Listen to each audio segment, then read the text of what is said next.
Setting up Gmail delegation. As a personal assistant, you've probably been tasked with composing and responding to messages for your supervisor.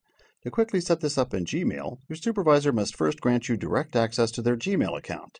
Once you've been granted account access, you can then view their inbox and compose and respond to messages on their behalf. You will not, however, be able to chat on their behalf, change their password, or modify many of their account settings. In this short video, we'll use Mary and Paul to help demonstrate the steps needed to become a delegate of your supervisor's inbox. Mary is Paul's supervisor, and Paul will become the delegate of Mary's inbox. In order for the delegate to access the supervisor's messages, the supervisor must grant the delegate access privileges to their account.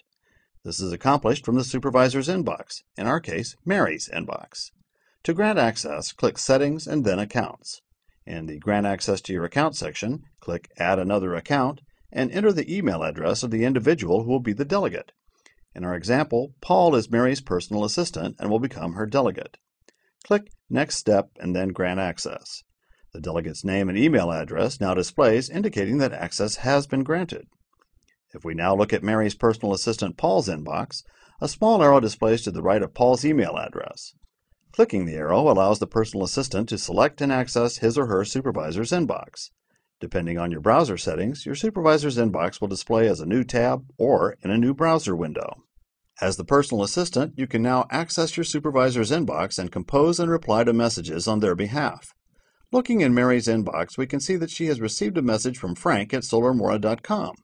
Paul can now quickly reply to the message on her behalf. When Frank receives the message, he can see that the message is from Mary, but sent by Paul on her behalf.